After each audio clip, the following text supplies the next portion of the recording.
here? We're only gonna Or is do it Lighthouse? What is it? lightweight. Michael Limon, what's up, buddy? What's up? How are you? Good. Good to see you. Thanks for being You're here. welcome. Are you here because you love Sam and I or because you want chicken wings? Yeah. Be honest. Both. It's the chicken wings. Can you tell? Some good chicken wings. Hey, good to see you, man. Good to see How's you. everything? Can you believe it's almost Christmas and the fish are Honest. nibbling and it's incredible? Where are they nibbling at? Don't get me involved in that. I've already gone through some of that today. Sam's making reference to the fact that I try to stay out of the where the fish are because the sport boat guys, you know, they like will come unglued when you start talking about where they're at. Now, today I had a guy call me and say, tell them where they're at so they're not asking me to go bluefin tuna fishing. So anyway, it's always a mess with everybody. Sam, Merry Christmas. Good to see Merry you. Christmas, yeah. How's everything with you? Your Great. family good and everything? Awesome. Good. Awesome. Yeah, good, yeah, good. Can you believe? I mean, the other day the Pride had over 50 halibut on a trip. I mean, those guys, it almost seems fake, like how good they do Yeah. when other guys aren't doing that well. You know, I mean, and it's not always the same species. I mean, sometimes they're not really like known as the bluefin boat or that, but they've done good on bluefin. But I mean, when the inshore stuff, it just seems like they get stuff when no one's getting any. Man, It's crazy. I'll tell you, it's true. Yeah. You can't argue with the reality of what's Yeah. going on. And man, those guys, 22nd Street Landing, San Pedro, California, Mhm. they just day in and day out crank the fish, Yeah. man. They do a great job, Right. no question about it. Kind of came out of nowhere almost, you know. I mean, know. It's kind of cool. In a Yeah, way. he's a very intense guy, Sean, Is and he? Michael Potvin, the kid that works with him, I say, Sonar. I knew him way back in the Redondo days, 30 years ago, maybe. Okay. And so, yeah, they worked their tails off, man. Let's see. We had a Christmas party at the Redondo Rod and Gun Yeah. Club. How'd that prime rib look, man? Oh man, that looked good. Really good. Have you ever eaten that or cooked prime rib that way? Did you know how that was cooked? It was cooked sous vide. Do you know what that is? In a bag. In a bag, yeah. No, I haven't. Jeez. I bet Man. it was like super juicy, huh? Super juicy. And the thing is, it's not like it's rare in the middle and then the end cuts. It's just whatever you want it, the whole prime. Hmm. So if you want a medium rare, The the whole thing is medium rare. Oh my God. I overate. I sat outside with the elf, Greg, yeah. and I was just like, I ate way too much. But, you know, on the carnivore diet, we can do those kinds of irresponsible things. Hey, hit that like button, everybody. Thanks for joining us. Sam and I are going to be over with Michael Limon and Dan over at SoCal Wings in a little bit. If you want to join us, I know it's Christmas, but you don't even have to come over and eat. You can just come over and hang out, you know, and say hi because these guys are a lot of fun to hang out with, let me tell you, even though Dan's over there sleeping right now. 46 people have jumped on this channel already. What the heck is going on? So we're going to be talking about where the bites are. Of course, you are a fountain of information when it comes to tackle. Jolene Thompson, Yeah. really dear friend of mine, was here today, and she goes, oh my God, what a shop. I go, oh, you liked it? She goes, well, inventory is out of control there. So yeah. you treated her well. I'm glad to see Yeah. that. Yeah. I mean, luckily she came in at a time we were a little bit slow and able to answer a lot of questions. But she, you know, she's a pretty good fisherman already, so she's gonna figure it out. But She wants to start surf she fishing. wants to get started in the surf fishing thing, so Yeah. I think she's gonna have a lot of fun. Yeah, me too. I told her, let's do that. Let's get together and do that really, really soon. We've got great rock fishing. We've got the halibut bite. Rockfish closes here on January 1st, so we got to be aware about that. And market squid absolutely everywhere. So that is a good little magnet, isn't it? Yeah. That stuff's gonna be. I mean, Sean obviously has exposed that, you know, where you can catch some of this coastal stuff that typically we don't, you know, look at in the springtime or that kind of stuff. He's catching them in the cold of winter here, so I'm sure that squid has something to do with that too. By the way, I was in dire need of a cup of coffee. So I'm like driving around, you know, McDonald's has got a line that's 4 hours long. And I go over to, what supermarket is this? Ralph's? Ralph's. Yeah, I go over there. They've got the cold brew and every single one of them has sugar in it. I can't Yeah. have that crap. And so you're watching me run all I around. didn't know where you were going. You know, I'm doing like a marathon. And then you say, oh, well, we've got coffee in the back. Did you tell me you were looking for coffee? Probably. Well, I don't really pay attention to what you say. So. You were taking care of customers, and I Yeah. know in that hierarchy, I'm way down at the yeah. bottom of the creek on that one. So anyway, I got my coffee. We're ready to go. Want me to read a couple comments Let's here? get started. Well, first of all, Scott Buchert has sent $40 over. We are set. We're set for dinner tonight. That means we can eat, and I think with a $40 budget, we can buy Michael and Dan 1 chicken wing each. Yeah, that sounds Yeah. about right. Yeah. And you know those jalapeno poppers? You cut one of those in Those are half and good. split it with these two guys. They're such great people. So thank you so much, Scott. We really appreciate it. P&S Harnjack, Sarah here. Hey, Sarah, how are you? It's always good to see you. And Patrick. Patrick is signed up on the trip on the Independence. I'm planning to be at the dock the day you get back, and I'm looking forward to meeting you. Is Sam going too? Sam, you should be going. April 6th through the 9th. Independence 3-day trip. It's going to be a barn burner. We'll see. Dan Light, whatever his name is going to be there. Dan Lightweight. Huh? Dan Lightweight. Dan Lightweight. Yeah, that's a good one for him. Light. How much have you lost now, Dan, doing carnivore? 50 pounds? Hanging out about that 200 mark, so about 44. Yeah. 45 pounds. Man, that's great. That is fantastic. Hey, we are so happy that Patrick's going to be on there, Sarah, and I can't wait to meet you also. And she says also, thanks for playing it so cool a couple of weeks ago when Patrick wanted to see that reel. I was like, oh, no. That's Isaac says, good evening, gentlemen. Isaac, it's always great to see you. I think I saw Ethan, your son, catching bass the other day. That was fun to see that. Oh, and now it looks like you guys, thanks to Isaac, he just sent $20. You guys are going to get up to 2 chicken wings now. I'm so happy. It's Christmas. The spirit of giving. Yeah. We'll make it 3. And Heck a chocolate with it. bar. We get 12 each, Yeah. and these guys can split a couple of them. Hey, Isaac, thank you so much. Rob S., how often during rockfish season do the boats go out to 500 feet or more? Is a 3-pound weight necessary to get down there? So that starts mid-September. I think that's when it It starts. runs to the end of the year to now, the right? end of the year. So they're going to do it every year. As far as how often do they do it, but it is only a few months: September, October, November, and then December. So 4 months. And so, yeah, I mean, if you're going to go fishing right now, 3 pounds is a lot. That's probably the max. I Yeah. would think. One of the things that you can do to try to kind of help you out with how much weight you need is to use some lighter weight braid. So that's been kind of the trend lately that guys have been getting into, is that they not necessarily just been going heavier weight. And what they've been doing is maybe using a 1 pound weight, maybe 2 pound at the most, but 1 pound weight, 16-ounce weight, but in conjunction with lighter braid. Whereas instead of using, let's say, 80-pound braid or let's say 40-pound mono, they're using like 50-pound braid or even 40-pound braid. Cuts through the water a lot better to get down with a lot less weight. Yeah. A lot of guys are fishing like 16 ounces, it seems like. Yeah, I mean, it depends. There's times I know. I mean, 3 pounds to me doesn't sound like much, but I think I'm hearkening back to my commercial days where with sash weights. And, 5-10 pound weights. Yeah, right. 3 But pound weights is still a lot, yes, I guess, yeah. If you're going 600 feet or something like that. Yeah. But you can get away with a little bit less weight if you just put on some skinnier line. And man, you talk about great eating fish and Yeah. lots of them and big, man. I think, I think I heard like some rumblings like, oh, now we got to fish deep water. And I'm like, God, you guys got to look at the bright side here. Yeah. The bright side is you're going to get bigger quality fish. That's the other side of it. Yeah, this Yeah. deep water opens up areas that don't normally get fished, and you get bigger rock cod. I mean, the other part of it too is you're only going to get a limit. So 4 reds, 1 chucklehead. You want them to be as big as possible. Yeah. I mean, 5 of those things at half a pound each isn't going to add to too much. You get a couple 4 or 5 pounders. Now you're talking. Right. Yeah. And at the same time, the sheep's head and whitefish thing is still open in the Yeah, that's shallows. still open. Yep. So you got the best of both worlds here, if you ask me. I think so. I prefer dropping in deep water. I think it's so much fun. Are you a big rockfish guy? No, not a big rockfish guy, but Yeah. when I go, I like to fish jigs. Yeah. And so I'll fish a little bit lighter weight stuff. I mean, up to like maybe 8 or 10 ounces. And same thing, you can get down those same depths with a lot less weight if you use the lighter braid. So to me, I'll jig fish. Once again, you're only going to get a limit. That's all you can keep anyway. So might as well make it fun. And you catch them almost just as fast, as with the 2-hook rig. But when I do it, I do like to fish jigs.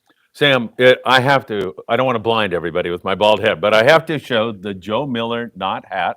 I have one for you. All right. I have one for both of you guys. Joe Miller, a very famous Joe guy Miller, with yeah. the Joe Miller, and Jeff, his nephew, are probably out there watching right now.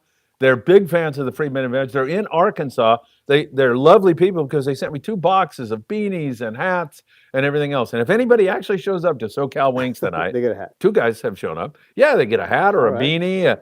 I promised Scott's already begging me for one. I said, Scott, I got a pink beanie that's going to, I don't want a pink beanie.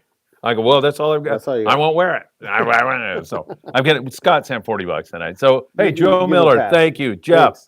Sam, and I deeply, deeply appreciate it. Really, really do. All right, where else? Man, we're getting a lot of comments in here. And Sam had to provide me with a computer. I'll let him if he wants to tell you all that I screwed up and forgot my computer. All right, here we go. Mech. What a moron I am. Mech. Any advice on how to catch the city lake trout? Andrew, who was just here, I said, Andrew, you and I have got to do a podcast because he's Yeah. a pro at it. Right. But you know some of this stuff. Go ahead. So mostly what those guys are using is mini jigs. Basically what it is a small tube jig, small tube baits. There's a lot of like generic ones out there. They work pretty good at times. Of course, the hookup baits in the small size, that 1/64th and 1/32nd, the two smallest sizes, those are probably the ones that we sell the most. I'm sorry, it's 1/16th and 1/32nd. Those are the ones that guys are using most of the lakes and do very well with. And then you get into your your small spoons, your like small cast masters, things like that. But a 1/4 ounce would probably be the heaviest. So you would want to go with that. Something smaller if you could, an 1/8 ounce, or like I said, even a 16th ounce would probably be better. As far as what you're going to be using as far as jigs for the city lake stuff. By and large, those things will also bite the power bait, your old school dough bait, that you would use. And you can find that most any tackle shop. But if you want to fish jigs, anything that's small, you're talking really small stuff, 1/16th of an ounce, 1/32nd of an ounce, those two baits. And then also too is they make like these tiny little small swim baits. Different companies make them. They're usually like a 2-inch or so. There's a couple guys that even like are custom pouring stuff selling it. And we have some here though from HD Baits. And then there's also one from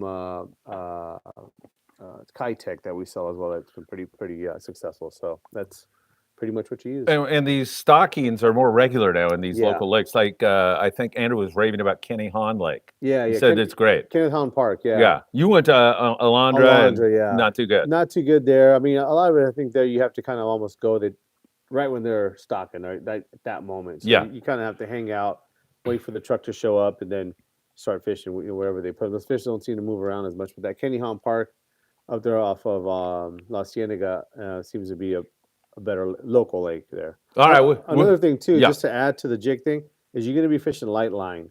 4-pound test, the heaviest probably, maybe 2-pound test being if you can handle that. But 4-pound test probably being the heaviest you'd want to fish on those things. Fantastic. Hey, we need some more likes out there. Hit that like button. How many likes? Does it show how many likes we have on there? 2. 2 likes.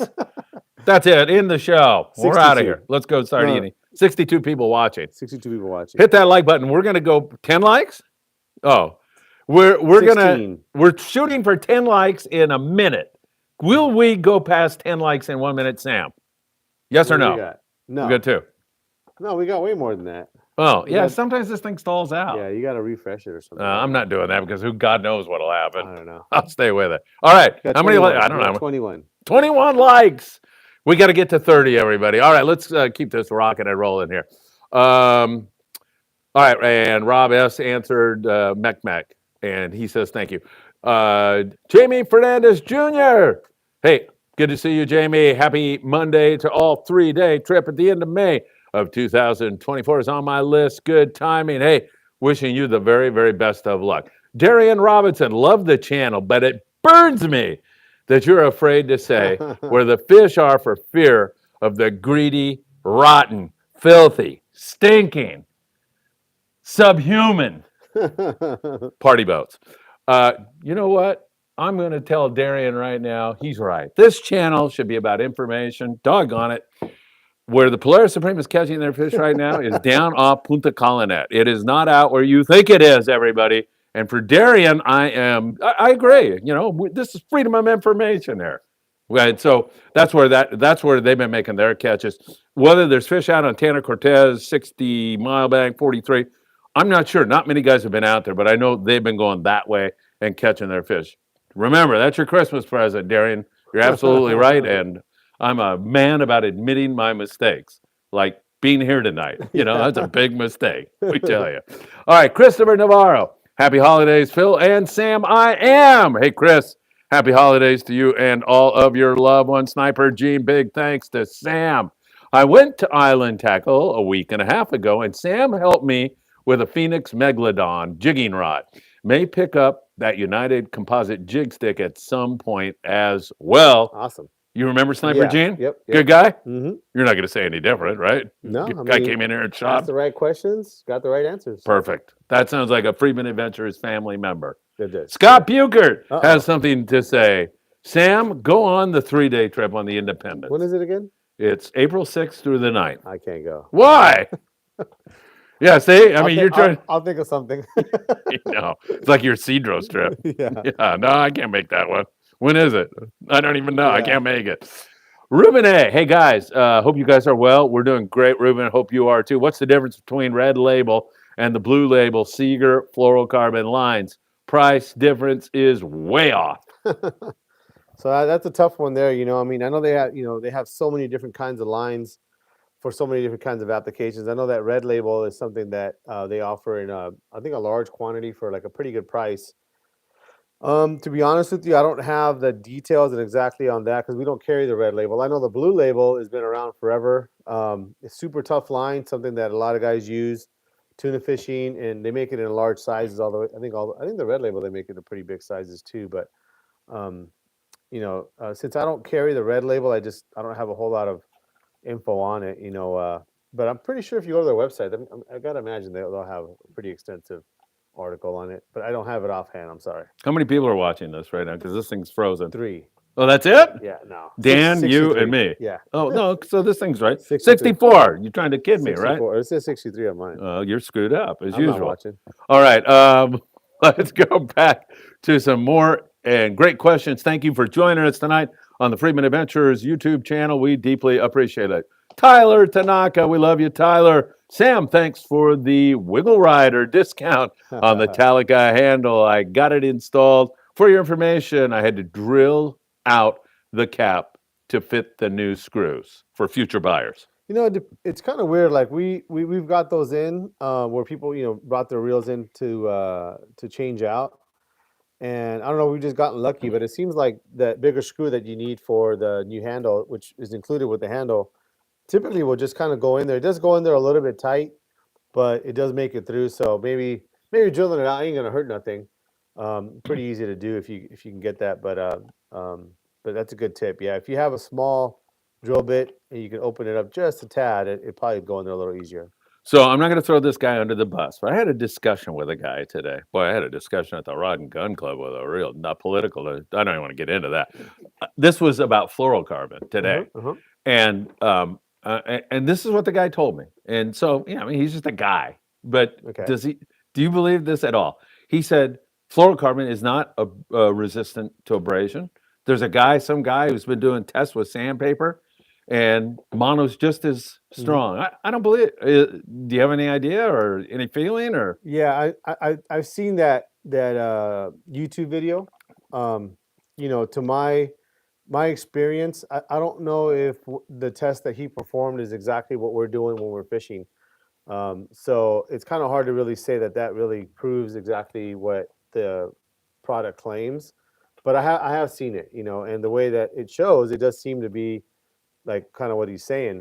On the other hand, more often than not, I've seen fluorocarbon. You catch a fish with fluorocarbon, and this is just from catching fish. I haven't done a test, that's a non-fishing related test, but from catching fish, I would say that more often than not, I've seen fluorocarbon that has scratch marks on it and still caught a fish. Yeah. Than mono that has scratch marks on it and caught a fish. So I could only deduce from that the mono for some reason didn't hold up and you broke one off. Easier. Yeah, you broke it off, whereas the fluorocarbon frayed and you caught the fish. So that's kind of what I use as far as data is whether I caught fish or not on it. Yeah. But I have seen that video, and so after watching that video, it does kind of like shake your confidence a little bit. Okay. But I'm going based on what I've actually used it for and caught fish with it. So my recommendation is to try to use it.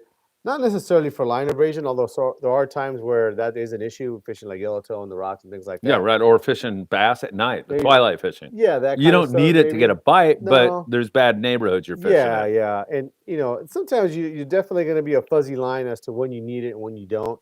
But I would say 100% it's never going to be something that's going to prevent you from getting a bite. If it gives you any type of advantage, which is kind of what we're trying to do, the whole reason that we're using fluorocarbon and spectra and brand new reels and 2-speed reels and new rods, kind of how we were talking earlier, it is kind of a little bit edge up on your performance. So for that reason alone, I think it's worth it. And I think sometimes people don't use it or will make the argument against it because they say, well, why am I going to spend the money? It's definitely, if you don't have any and you go fishing for the first time and needed to buy every size from 20-pound to 100-pound, it is quite a bit of money Yeah. if you bought it all at once. But most fishermen buy their gear as they go and over the years and that kind of thing. And typically when you're getting ready for a trip, you might buy one spool or two because you're low on stuff. And so it doesn't cost that much per trip. So if you look at it from that point of view, each piece of fluorocarbon might cost you $1 at the most. When you look at the grand scheme of what we're spending to go fishing, to me, what it adds in potential advantage way outweighs what it's going to cost you. So to me, I think it's worth using. Yeah. You can also do what I do. I walk up to somebody on the boat and say, hey, Charlie, can I use a little bit of that fluoro It there, might not please? cost you anything. I've got ups Yeah. and fluorocarbon coming out of my ears. What are you talking about? I don't have to do that. All right.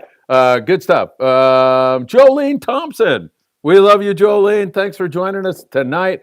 She was here today. Hi, Yep. guys. I love your show. And it was great to drive up from Oceanside to your awesome shop today.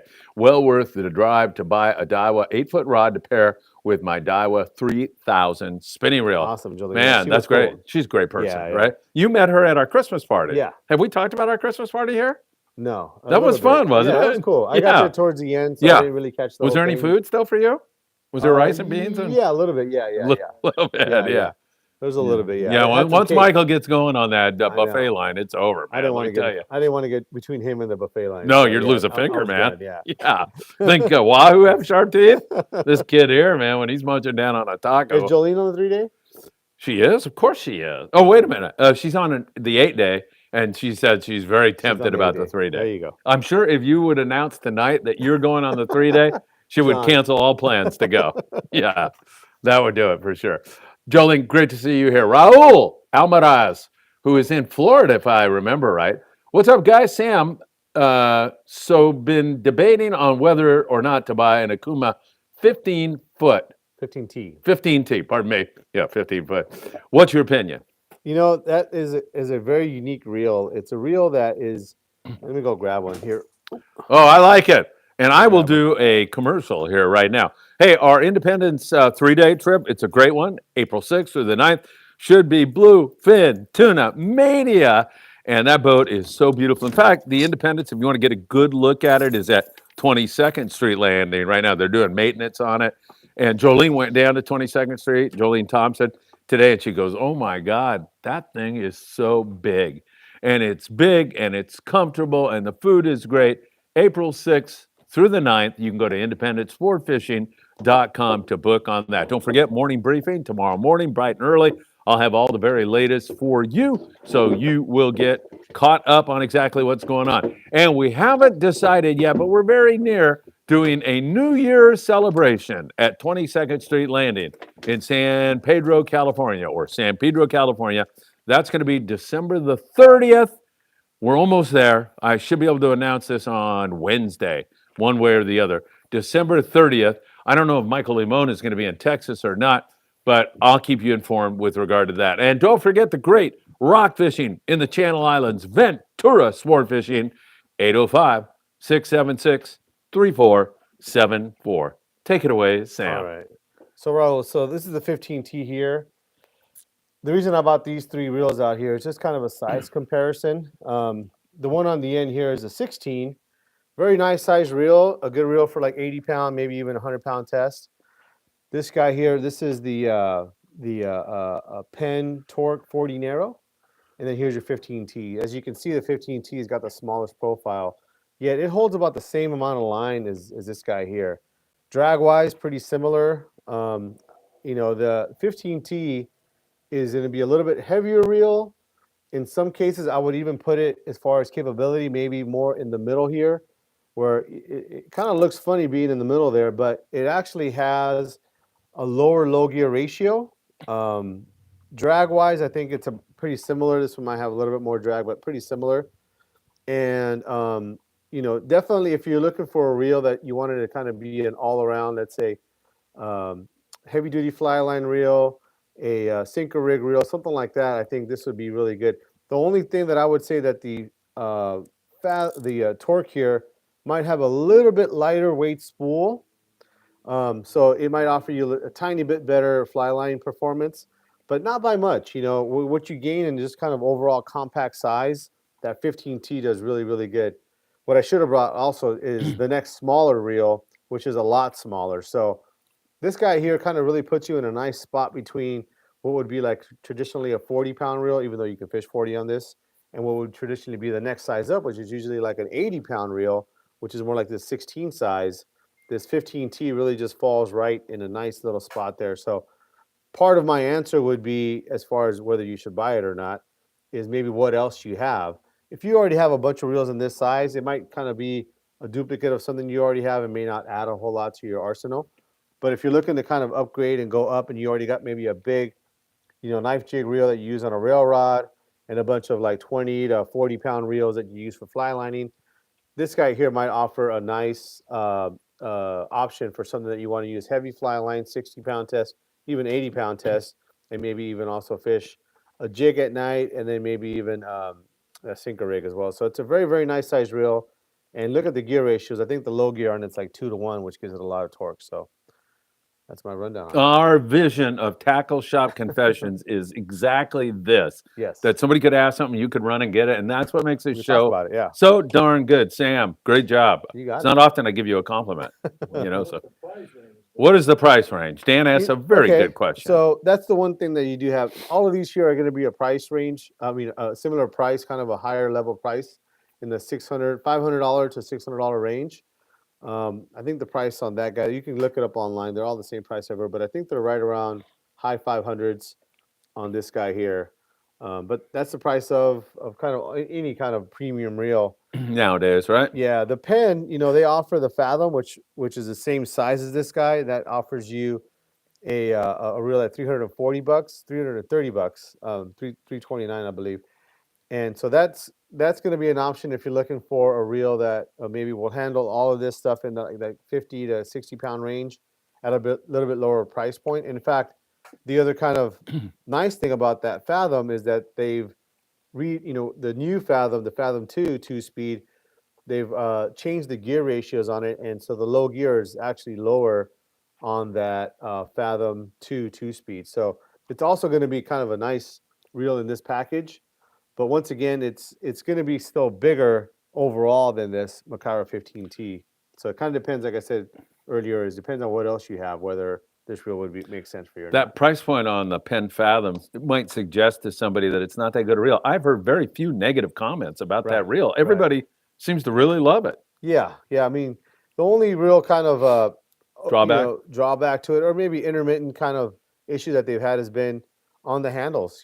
But honestly, I think that the way that people fish a 2-speed these days with a heavy rod, we're kind of putting too much pressure on that handle as it is. And what a lot of guys do is, instead of grinding this way, you think, okay, well, that's natural. You're just going to grind back and forth. But our natural tendency to try to really push real hard is that because you're pushing with your right hand, you're actually pushing into the reel a lot harder than you think. And the thickness of this material sometimes will be compromised. But even then, that's really only been something that I've seen in maybe less than 5% of the reels that we've put out. I think we've gotten back maybe out of 100 or so that we've sold of the new ones, maybe we've seen one come back, maybe two come back. The older ones, I'm sure we've sold like 500 of those. We've probably seen about the same, maybe 5 or 6 of those come back. So Like 1%, 2%, yeah, maybe, it's right? pretty low, But once again, you get a guy that's pretty excited, and maybe he's a little physically kind of a little stronger.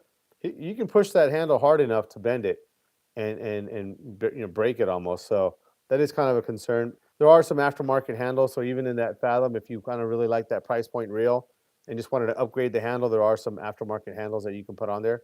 But that's a different different reel. With this guy here with the 15T, I think it's a super nice reel, and it's a unique size because even in the Talicas, they kind of have one smaller and one bigger. They don't have this one in between. This is kind of a unique size that pretty much no other brand has. So it's a really nice size. All right, yeah, being physically fit enough to bend a reel, never gonna have to worry about that with me. I'm clear there. Edwin Chan came by today. He just wanted to thank you very, very much for your help today on problem. choosing rods. Yeah, no, I think he was possibly Edwin was getting some parts, some rod building parts. Oh, So okay. we were helping him with some guides and tips and handles and reel seats and things like that. All right, very good. Do you think Michael Limon wants the show to end early tonight so we go straight to the chicken Well, wings? we Or do already you think gave he him a wants to? time. I know. Yeah. What do you want the show to end early? So we go to the chicken wings right away, or do you want us to talk for 2 hours, 3 hours? Go ahead, make a decision. 2 hours. Two. Oh, okay. Oh, you said 7:45. You didn't say it very convincingly, did Everyone's you? going to leave, the whole crowd, if we don't get there. Yeah, on the time. whole crowd. Yeah. Yeah. All right. Let's see. Raul or Chris no? Navarro. Yeah, Chris Navarro. I'm sorry. Sam, do you carry Shimano Talavera jigging rods, and how does it compare to the Grappler jigging rods? So I don't have those in stock. Those things have been kind of out of stock from Shimano for a little while. From what I gather from the information that they've given me on those is a lot of it has to do with the materials of the blank and then the guides, the components. The higher end rod is going to have higher end components, and also even the blank itself is going to be a higher end blank. So whereas I think the Talavera is kind of more of an entry level rod, the Grappler being more their kind of mid to high level jigging rod. So that would be something. The other thing that's a little confusing about their jigging rods is they do have different categories and then also different series within those, even within those two there. So it's kind of like a little bit more of a complicated question, especially since I don't have them here to really be able to check them out. All right, very good. I thought we were starting to run low on questions. Man, all of a sudden we got a ton of questions. You got your wish. At least 2 hours is what I'm saying. Jolene Thompson just sent Another two wings. $20. Another 2 wings for you, man. Dan, you guys, Jolene, thank you so much. You have no idea how much we deeply appreciate that. That shows support for the show. And who knows, maybe I won't go back to the Philippines or China or wherever. I'm enjoying this too much. So, Jolene, thank you so very much. This little kid back here, appreciate it. Martin M. Hi, guys. What are your thoughts on a few local Daiwa-sponsored jig slingers only charts on a 3/4 day boat for next year? Charters. I think that'd be up to Charter. you. Yeah.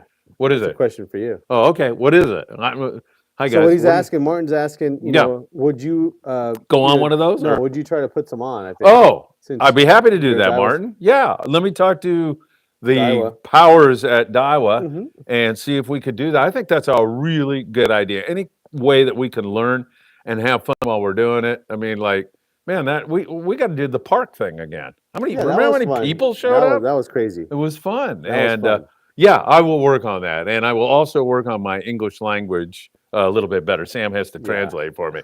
Absolutely. That sounds good. Hey, Jeremy, it's good to see you here, Jeremy. I met him in San Diego here recently. Good evening, Phil. And Friedman Adventures family going out on my boat Sunday looking for some rockfish. Got to get them in the boat before the end of the year. Awesome. Yeah, that sounds great, Jeremy. You can go across the border, though. Can you? Yeah, you can do that. He's in San Diego, Yeah. So you have that advantage down there in that neck of the woods. Rob says, what should we expect with the spring El Nino prediction this season? Different species showing up? I'll throw my 2 cents in. Man, with all this squid, all I can say is I think you're looking down the barrel of a great sea bass season. We are late fall, almost winter. And the Pride gets 50 plus halibut the other day. That's crazy. I mean, I don't know if you can use that as an indicator. Those guys seem to find things where they're. Well, I mean, but this was such a huge halibut year. Yeah, that's true. It was huge. That's true. Remember? Yeah. Yeah, you go back Channel Islands, and those guys, they were getting them. Full speed, for a it while. was full speed. So, I mean, why would that change? I mean, there's all kinds of reasons why it might. Yeah. But the handwriting's on the wall. Squid, I think sea bass, halibut, probably that bluefin's around. We have a reverse 2.5 day trip that I don't have the details on board the Apollo in June. I mean, to me, that could be all in the same trip. Rockfish, sea bass, halibut, bluefin tuna. It could be all of that if, the gods shine down on us. 3-day in April. Yeah. I mean, that can definitely set up for being a multi-species thing. I mean, I Definitely. wouldn't expect any kind of yellowfin or Dorado or A nothing little like early that for that. Yeah, But maybe some tuna, some bluefin tuna, and mixed in with some yellowtail and maybe even some coastal, could be. Yeah, stuff some like sea that. bass or Yeah. something like that. Yeah.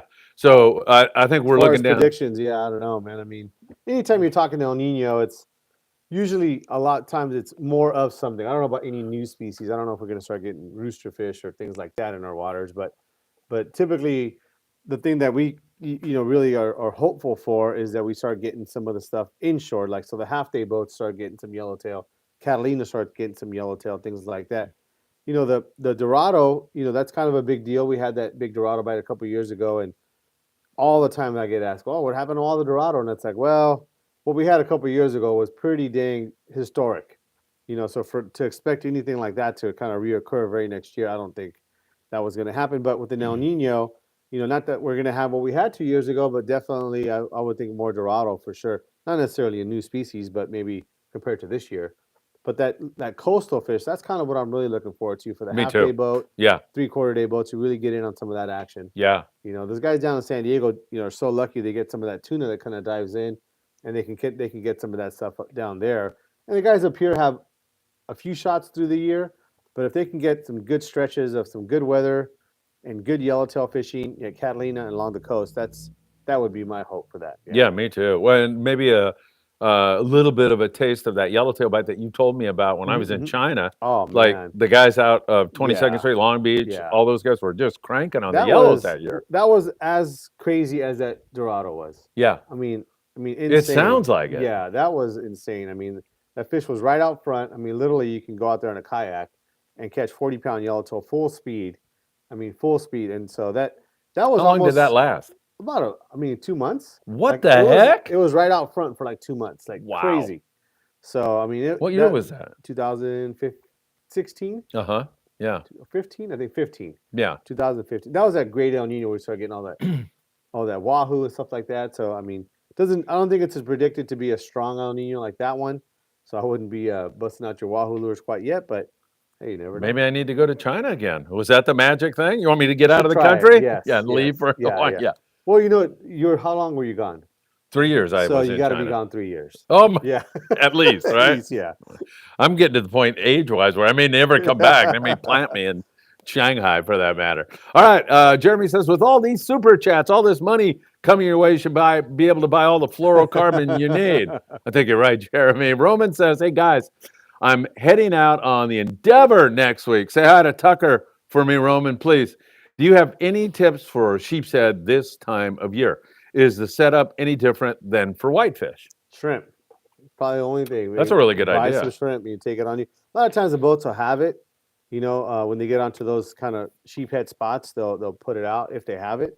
But that's what I would take. Go to any local store and just grab it. And you want with the shell on and the head on and everything, right? Yeah. The most basic shrimp, big ones if you can get them.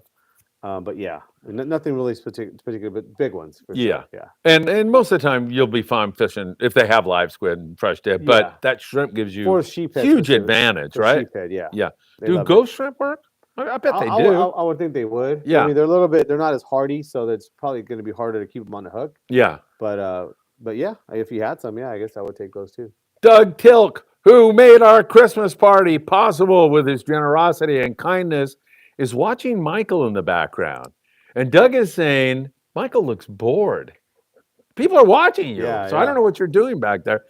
Put a broom in his hand or maybe a toilet brush. Yeah, but you want to clean up in here or what? You're going to have to earn these chicken wings tonight. I know. All right, Doug, keep an eye on him, will you? Rob says, Phil, traveling in Mexico, is there any chance a retired cop from California can get out of the tolls, if you know what I mean? I don't know about that. I don't know, man. Can you get out of those tolls, Sam? I don't think so. I think you got to pay the tolls, that's for sure. Yeah. Sometimes you got to pay a little bit extra. They're not much, the tolls. That's not what I'd be worried about anyway. Yeah. Like you're worried about la mordida. Yeah. Once in a while you get la mordida, which in Spanish literally means the bite. And that's when a cop pulls you over and says, hey, you ran that stop sign, I need $20 or whatever. It happens. It happens. Have you ever had that happen to you? No. I travel down there a lot. I've never had a lot. And it's happened to me. I could be nuts, but I've been traveling down there since I was 16, 17. 5 times, maybe? It hasn't happened that often. It's usually back then it was like $20 or something. Yeah. It is what you have in your wallet. So Yeah, you yeah, put yeah. your money in your sock, Yes. and you open your wallet and you say, "I got $40 on me, dude. Yeah. What do you want to do? You take the money, or we'll go to the police Yeah. station." You know, and then, oh, give me the $40. Yeah. And if you're a big enough pain in the A like I am, they just tell you move on to another You guy. keep All talking, right. and then they tell you, "Okay, shut up, get out of here." Yeah. Scott, oh my God, I don't know if I should advertise Oh, this or man. not. This See, is, I we're gonna told have you. mass I just defection. found the reason. Scott Buchert is on our 3-day Independence trip, April 6th through the 9th. Folks, please do not cancel your trip. Stay with us. It's going to be fun. We have restraining devices for Scott if he gets out of hand, so we'll keep him under You control. can't use bait, right? Oh, he can. Any sharp objects. Any The sharp no cook hooks. puts all the fillet knives away and everything else. No, Scott's a great guy. Scott, thanks for joining us on that trip. That's going to be fun. The only better thing would be if Michael Limon would show up. Shoo-wee. And then Scott and Michael can start pushing each other and fooling around like I like to do. And then Dan will, hey, you guys, stop, quit riling these kids up. What's going on here? So it's all good stuff. All right. Sam, he's got a question, I think. What is the recommended fluorocarbon to fly line for a yellowtail? It's a good one, depending on where you're fishing. You might repeat that question just in case that So didn't. what he was asking was recommended size for fluorocarbon for yellowtail, which is a great question. And it really does depend on where you're fishing. Fishing Catalina, where it's kind of highly pressured, typically you're fishing 20 pound, Yeah. maybe even 15. So you want to have 15 to, let's say, 25 pound if you're going on a Catalina trip. I've been out there, and gotten really lucky and been on trips where they'll bite 40 pound, no problem.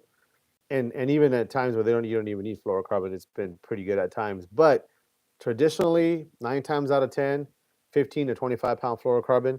The only time you're going to need heavier stuff is maybe when you're dropper loop fishing. A lot of times in that dropper loop fishing, they will bite a little heavier line. So 40 pound test would probably be adequate for most places. But sometimes even 50 pound, you get into fishing like the 9 over at San Clemente or something like that. These kind of like really rocky, reefy areas. 50 pound isn't unheard of. But typically for fly lining, I would think 15 or 25 pound test is going to be what you use 95% of the time.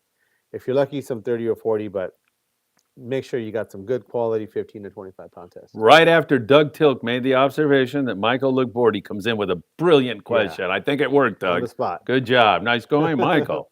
All right. Hit 2K. I just want to say hello to everybody. Shant Sarkisian, who is a fantastic guy. La Fogata restaurant in Sherman Oaks. Everybody go by and visit that great restaurant. I still have not done it, but I can tell you from the food they serve. That's good, yeah. Shant, thank you so much for what you did that day. I'll bring Sam some rice and beans if he picks my salsa for the winter next time. Yeah, you got it, man. No problem. When Jolene won that. Yeah. Yeah, I know, right? That was pretty good salsa. I know. Yeah. Traditional taste. Shant, thank you so much. We got to get together, man. Definitely. Tyler Tanaka, fluorocarbon has higher density and the same diameter as mono. Example, it's harder proof alone is fluorosinks at faster rate than mono. But best, it has light refractive properties invisible underwater. Yeah. You know what it means? Yeah, I do actually. Right, well, why don't you tell us? It means that it's invisible underwater. It didn't refract the light that Okay, well. perfect. So, yeah, exactly. Tyler, I notice about him, he dives into this stuff. Yes, like, he does, yeah. Doesn't he? He's a great Friedman Adventure family member. I don't care what you say, Sam. Hey, I got 2 likes on here. Do we have more than 2 likes? You got 3, I think. Oh, okay. 3 likes. Thank you. If we could get to 4 likes by the end of the show, I'd be thrilled to death. 39 likes. Let's get to 50 likes. Scott Buchert is calling on the house phone. It better not be him. Is it him? No. Oh, He's been calling over there because I haven't been answering his phone calls. All right. Omar, good evening, guys. What reel would you recommend for a 60-pound setup?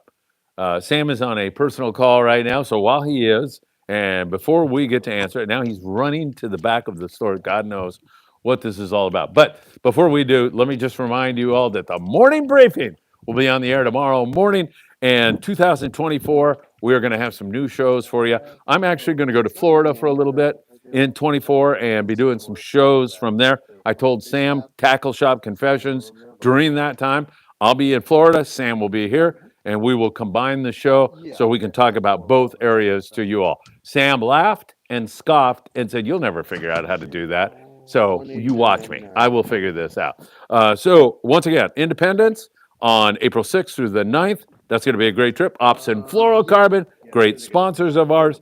Efficient air conditioning and heating. Efficient air conditioning and heating. John Lopez is a spectacular guy. You may want to check that out. Sam's really testing me here. How many commercials can I run off? Ventura Sportfishing, 805 676 3474. You know what? Daiwa, yeah, what? You know what you could do while you're in Florida while he's here? What? You guys can do a Zoom meeting. That's what we're going to do. Record that. There you go. Michael figured it out. Me in Florida and you here. A Zoom meeting. How are you going to do a Zoom meeting? No, you don't worry about it. I got this covered. Let me read this question again. Was that, are you okay? Was that a, We're good. all right, good. Read it again. Omar, who is a great Friedman Adventures family member, and I apologize, Omar, that Sam left during your question. What reel would you recommend for a 60-pound setup, Sam? Well, one of these here would be very, very good here. That Torque 40 Narrow or the 15T. That's kind of what I would look at probably first and foremost. Actually, those two reels right there. I also like that accurate 600 Narrow, either in the Dauntless or the Valiant. What else is good there? Even an International 12, maybe a HX Raptor. That'd be a really good one there. The HX Raptor, the standard size one. Maybe the Talica 20, or maybe even the Talica 16, but I probably would rather go with the 20. I always like fishing a little bit bigger reel myself, but those are some pretty good choices there. I mean, choosing one reel is kind of tough. Sometimes if you're looking at stuff, if you're an Avid guy, you buy an Avid. If you're a Shimano guy, you buy a Shimano. But if I had to choose 3 reels, I'd probably choose these two right here and that Avid HX. Oh, actually, even the Accurate, that Accurate 600 is a good size too. All right, excellent. Those are Hit 2K is out there right now going, what a jerk that guy is. Skipped over my question. I was about to say I that. didn't ask the Yeah, question. I caught myself. So here we go. Hit 2K. So sorry about that, by the way. Hey, Sam, do you have any Phoenix Abyss 8-foot, 20 to 50 pound available? I don't. We're out of stock. I think we have. That's them why I in didn't 9 ask the foot. question. He's out. I know. See? But we can definitely get it for you. I go down there pretty often. So if they have it in stock, I can definitely get it for you. Do you like that setup? Yeah, that's it's a really nice rod. In fact, it's a rod that we were talking about actions and things like that earlier today. It has a nice light tip. It has decent backbone. It's really kind of like a 25-pound rod, maybe 30-pound would be stretching it for local fishing.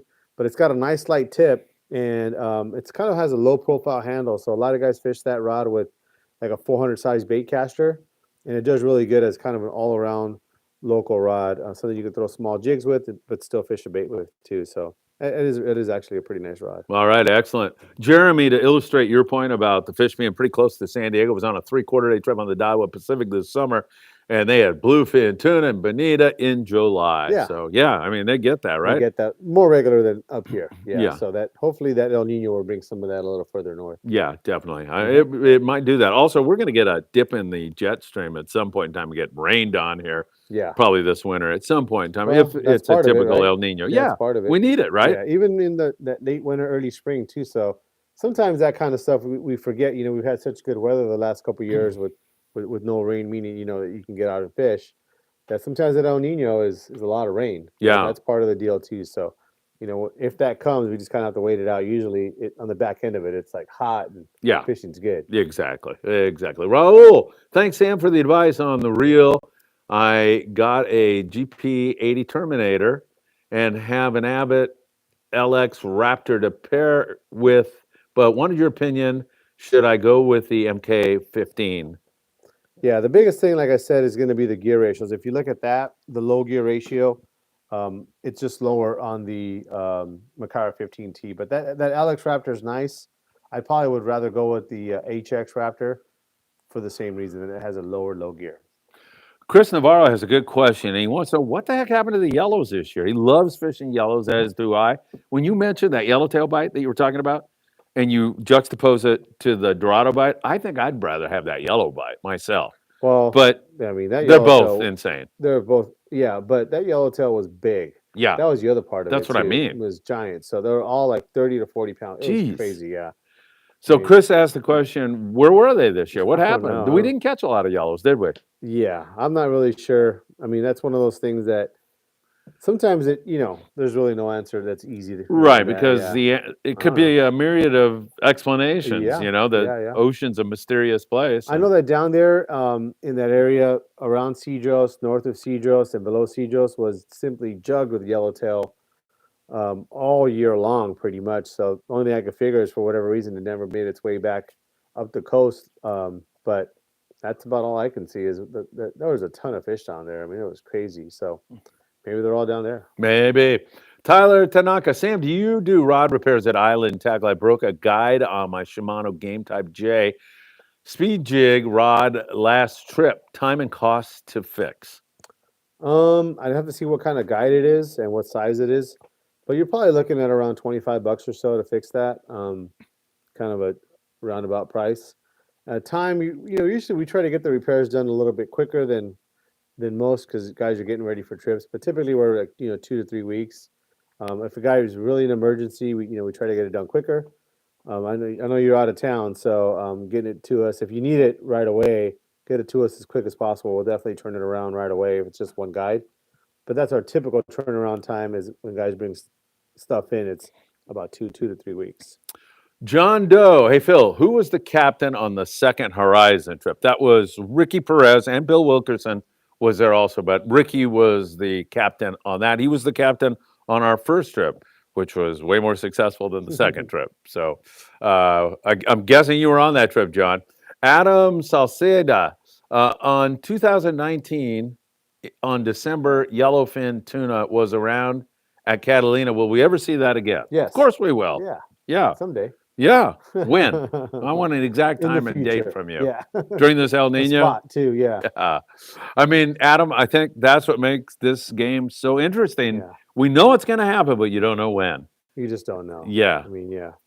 I guess, well, you can't even say that. I was going to say when the water warms up, but even when you get hot water, warm Yeah. water, 70-degree water, sometimes like the yellowtail, they don't Yeah. show and it's, you can't explain it. Well, the thing too is that we're sitting in one area here, right? So we're Southern California, Catalina, and Channel Islands is kind of our local fishery here. I think what happens sometimes is if you just think about the way that the water warms up and the currents come north and the fish follow the currents and the bait, is that if you can kind of think of it as like a rubber band, so you get shot out of a cannon, rubber band, and then it's going to go so far. So sometimes with a little bit more energy, it can be shot up another 100 miles or 200 miles. That stuff can end up, towards Morro Bay or something like that. So as it comes back down, it just has farther to go. So maybe we'll catch it in our waters later in the year. But that's so hard to predict as far as this energy. From what we're seeing, this El Nino doesn't seem like that's something that they're talking about being super strong El Nino, but that stuff can change too. So it's hard to say. Absolutely. And sometimes you get an El Nino and you get like, we're supposedly under the influence of an El Nino last year, although our water never got that hot here. No. But even in that El Nino, Yeah. catching all these sea bass and halibut and I kind of know. cold water species. Yep. Yeah. So it's perplexing for sure. It's fun. Let's put it that way.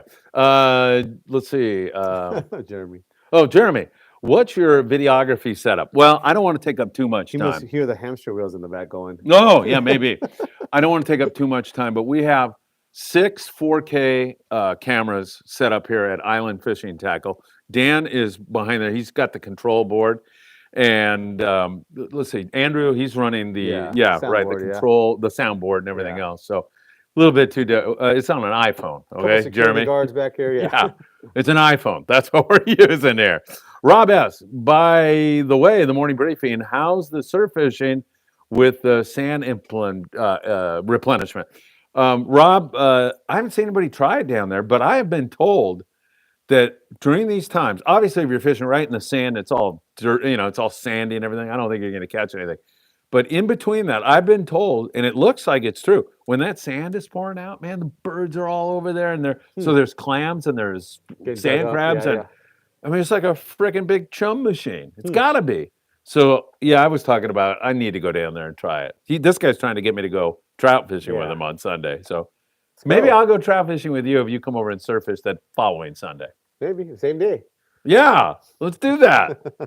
I like it. All right, I'll try to check that out for you.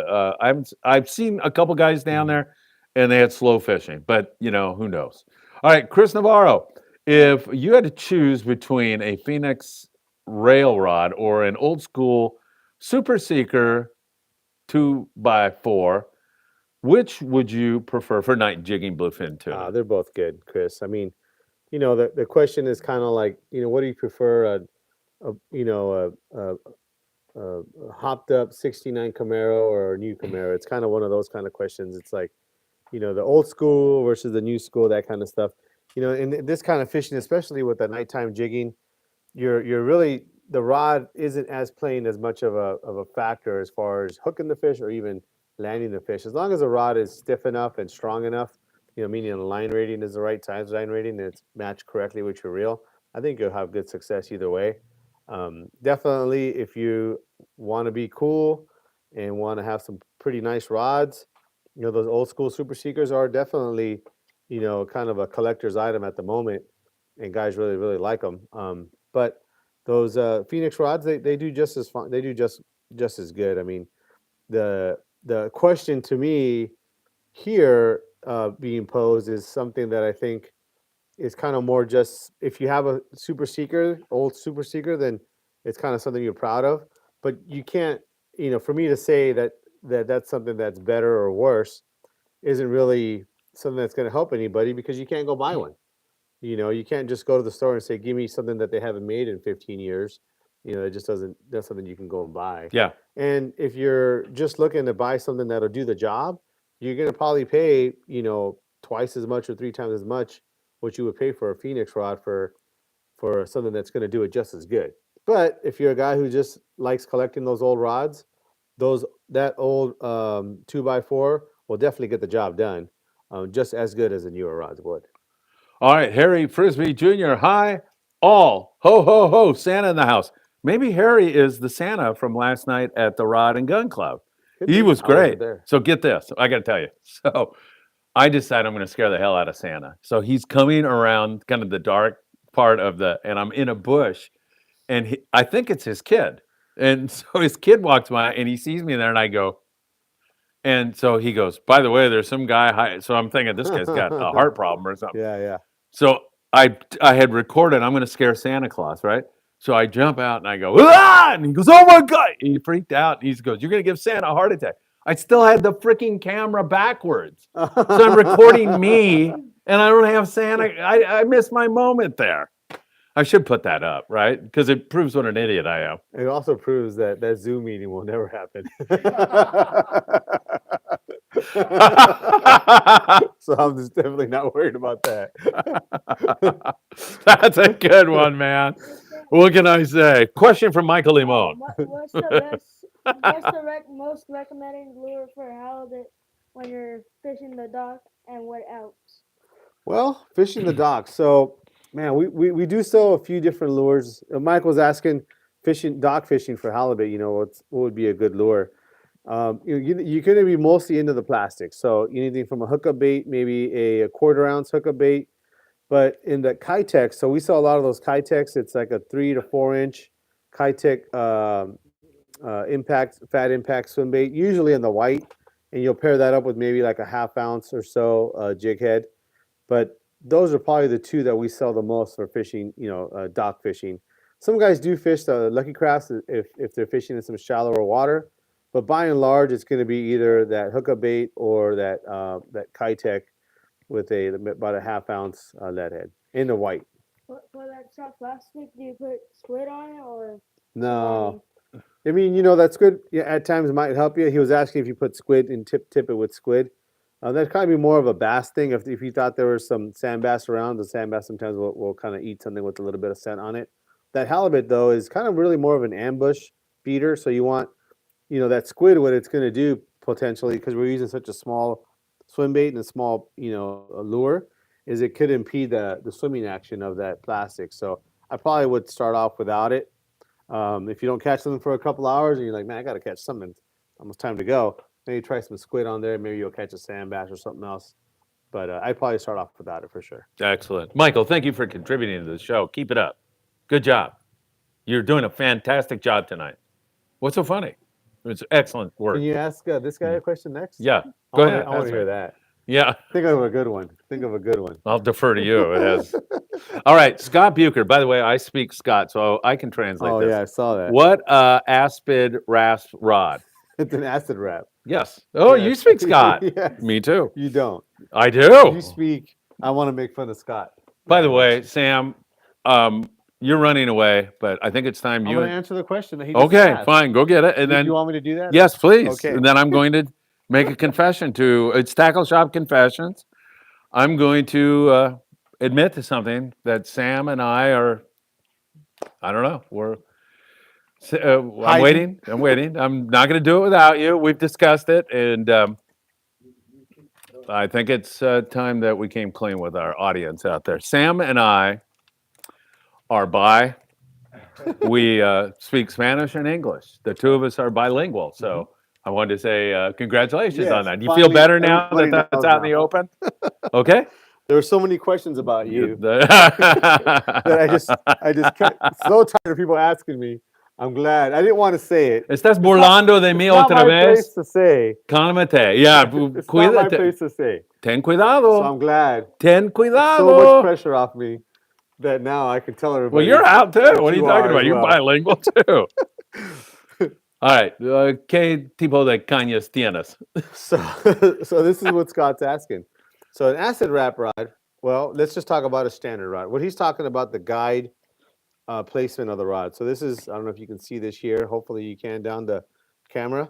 But the guides on here are basically in line. You know, they're straight from the handle to the tip. And that's standard guides here. The acid You can't wrap see rod, that, by the way. You can't? Yeah, Okay, good. you can. So the acid wrap rod, so I'm holding this rod straight up here. As you can see, the guides kind of wrap around the rod. So they start up vertical together with the reel seat and they go around to where they end up pointing down. So this is an acid wrap rod or also known as spiral wrapped. And so you would think, well, the question is, well, why do they have that? The idea is that there's two. One, these are jigging rods. So as you're jigging with them, you're going to snap the rod up as you're jigging, as they'll call it pitching, the slow pitch or fast pitch. So you're pitching or you're jerking the rod up like that and you're winding. What happens sometimes is that when you do that, especially when you're doing it in kind of a fast motion, is that as you pull up on the rod, there'll be some slack that's created and that slack can wrap around the tip at times if you're doing it really hard. So what this does is that if that does happen, if it wraps around because this is pointed down, is that loop will slide off the tip and you won't get caught up on your tip. That's the one reason. The other reason too is if you're on a fish and it's kind of, you got a good one on and it's bending down, now what's happening is that the line is coming and pulling down on the rod. So the idea is that the reel is going to stay centered a little bit easier. That to me is kind of a minor potential benefit, but for some people that when they're winding, sometimes the rod will rock back and forth. Yeah. That does help that to some degree. So that might be an additional benefit. That benefit's kind of a little more minor in the sense that I don't think it happens a lot with these lighter rods like that, but that is also a benefit. Dan, we need a like count from you unless you're playing a card game or fooling around on some casino crap on your phone. He's very slow on this. Still got 39 likes, 39 can't be. Your thing is screwed up too. 73 watching. Come on, we need to get it. I got 81, 82 watching. You got what? 58 likes. So 58 likes. Dan, you're fired. You're out. Take away a chicken wing from him, will you? yeah. Take away his chicken wings right now. Hey, thanks everybody. Let's get that to 75 likes. Having way too much fun tonight. Chris Navarro, Phil, are the Yellowtail, the new albacore. Can you make a prediction for them next year? I don't think you want me to do that, Chris. For We'll Yellowtail, never no. see Yellowtail again. Yes. My prediction is there will be copious amounts of Jurel this Jureles. coming year. Why not, right? I'm a very positive man, except when I'm around here. Then I go right down the tubes, get very depressed. But no, hey, why not, man? Let's get these yellows. We got the squid. They like to eat squid too. Part of it is in terms of like Cortez and Tanner Bank. That used to be all LA Orange County based boats. Yeah. Now you got long range Yeah. boats, and they're hammering that stuff. Mhm, mhm. And so that fishery is getting more pressure More than it's pressure. ever seen before. Yeah, even Clemente, all Yeah. that tuna being up here. I mean, in general, guys aren't going straight out fishing the dumping grounds and places like that. Although sometimes they do, but a lot of times the stuff is all focused up here. Another Scott, we have to translate Albicor coming. Yep, albacore. Albicore, right. Are they coming, Sam? Of course they are. Of course. They're Yeah. going to be wide open. Right. Yes. I think, Michael, are you saying something? How was your 11-day trip on? I forgot the name of the boat. But how was it? It was the Royal Royal Star, Star. 11-day trip. Yeah. Why don't you give a little summary about that in Yeah, case it was somebody a- wasn't? Awesome trip. As usual, those guys treat us so good, and it's a great group. I would say that 75 to 80% of the guys that are on the trip have been on the trip the whole time, 9 years now. And in fact, this year we only had one new guy, so just kind of a testament to the group and how much we like fishing together. The fishing itself, good tuna fishing. We had, really good tuna fishing at the rocks, which was kind of to me the highlight of the trip because we haven't really had good tuna fishing at the rocks for a long, long time, maybe 10 years or more. So that's kind of a sign if we're talking about this El Nino and things like that. That might be kind of an early sign of some more northerly tuna that's kind of happening that will translate into more normal fishing. But so that was really good. Coastal fishing on the Yellowtail was also really good in that, like I said, area that was below Cedros. Really good for us. I know some guys had some good fishing, like around Natividad and above Cedros and places like that. But really, really good fishing for us. We had some wahoo fishing. Our fishing for wahoo was pretty average, not nothing stellar. I was lucky. I got a big yellowtail at Alejos, my personal best. It on the scale was 53 pounds. So Whoa. that was an awesome fish. Yeah, That's a that's big kind of fish, a man. lifetime fish right That's there. a huge Yeah. forky. It Wow. It was on a jig, yeah. It was on a knife jig, so fishing the bottom. We were just talking about this vertical jig, acid wrap. It was on an acid wrap rod. It was a heavy duty jigging rod, but that was an awesome fish. Yeah, that was cool. All right. How was the crew? How was the crew and food? Crew and So- food on the Royal Star. Yeah, the top notch. Diego Nuno. Diego and Adriel, two guys on there. Both of the guys are originally from Cedros Island. Oh, both those. I know Both those Diego guys. is. Yeah, great. Both of those guys are great. I mean, top notch service. Those guys really. I mean, their energy is just awesome. But we also had Mikey on the boat. Super great. It was inside the galley was Cameron and gosh, he put me on the spot now. I can't remember his name, but his Scott helper, Butchert. Yeah, Scott Butchert. No. Oh, But and obviously Alex, new captain and also part owner of the boat, did a great job making all the right decisions. So overall, those guys are just super super good. We have actually a couple 3-day trips on that boat as well. I think they're sold out. So if you want to call down to the landing and get yourself on a wait list, but those trips usually do really well as well. excellent. Omar wants to know what the best time to fish a surface iron is when they're biting it. When they're biting it, yeah. Anytime you see any kind of surface sign, meaning that birds are seem to be kind of looking at bait and kind of like diving in places like that. That'd probably be your best time. Obviously, if we see fish boiling, that's going to be a good time. But you really have to kind of keep an eye out. For me, I'll fish a jig stick quite a bit, even maybe when there is no sign. And a lot of it has to do more with the fact I just love to cast. So I'll go out there, I just love to cast. So I'll let's say fishing's a little bit slow, we're not really catching much anyways at that time, maybe a slack time of the tide or whatever. I'll just grab a jig stick, go to the bow and make 15, 20 casts, just because I like doing it. And every once in a while, you just get that blind strike, It's so cool, right? Yeah, so I would say any time is a good time, if not just to get your reps in, get your practice in. Being able to make a good long cast is such a good important part of jig fishing. So the more you do it, the better. But as far as focus times when I think, okay, I'm going to get bit, usually you'll see some type of sign, and birds are pretty much your best giveaway as to maybe where there might be some fish and which direction to cast into.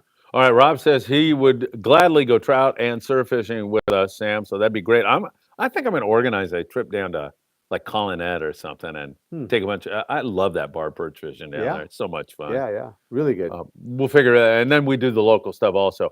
Isaac says, Sam, what's the turnaround on reel service right now? It's pretty quick, actually. You know, we got a guy who kind of does it full time, and so he's way on top of it. I think that unless we had to order a part that was hard to get or out of stock from Shimano Daiwa or something like that, if everything's in stock and it's just bearings and kind of a rebuild, which we stock all the bearings typically, you're probably looking at about a week turnaround time at the longest for something like that. The only time it takes a little longer is, like I said, when we have to order something and maybe the manufacturer just doesn't have it in stock. What about my new Newels, we do them just as fast. Yeah, there's no problem there. Yeah, those, even the Newels, typically we're going to be just bearings and drags, which we stock as well. So we got all the parts. All right, excellent. Rob says he's got his father's Seekers, several that he bought. All right, excellent. Harry Frisbee, yeah, my son tried to warn me. That is Santa Claus. He's a great Santa Claus, Harry. That was great stuff. His kid, man, my kids, if they would have seen some guy that was going to scare me, they would have joined in. They wouldn't have warned me. They would have been like, no problem, dude. We'll push him over there a little closer. So, yeah, when I saw this kid doing that, I'm thinking, oh, Santa's got a heart problem or something. Yeah. But, all right, yeah, my kids, man, you got a good son there, Harry, that's for sure. Isaac, yes. Phil, Ethan got in on some bass and sun fishing, 2-pound tests and mini jigs. Awesome. And Harry is ha, because, yeah, I screwed that up, Harry. I thought I had you jumping out of your Santa Claus suit, and I screwed up and filmed my dumb face reacting to it. Israel de la Cruz says, good evening, Phil and Sam. Phil, hope to see you sometime this week, and I'll be at 22nd Street Landing on Sunday. When are you going to be there? Why are you going to be there? You don't have to tell me why. Just tell me when, and I'll try to make plans to be there, because there's nothing better than I'd like to do than see you, Israel. I mean that sincerely. Steve Bermuda says white. Oh, excellent comment, Steve. Then he goes on to say white. Where'd it go? Split tail, right? There it is. White split tail for halibut, Sam. Yeah, so those are those flukes, probably what he's talking. Let me go grab one here. All right, perfect. Those things are really good halibut baits. In fact, the guys up in the Channel Islands this year, Sam, when they were having trouble making squid, they were all over that. I know the Aloha Spirit, the Endeavor, several of those guys were all over that bait. So, Steve, you've come through with an intelligent comment for a change. I can't believe it. Can you? Good stuff. Hey, don't forget, morning briefing tomorrow morning. Independence, April 6th through the 9th. Go to Sportfishing.com.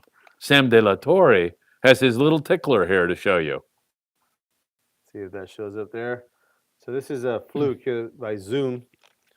Zoom here. This one here happens to be a salty super fluke. About a 4-inch bait there, something like that. And this is one here too where I'm going to grab a little lead head. All right, Sam's going to show you a lead head, and I'll hold this up so you can see it clearly. These are really, really good halibut baits.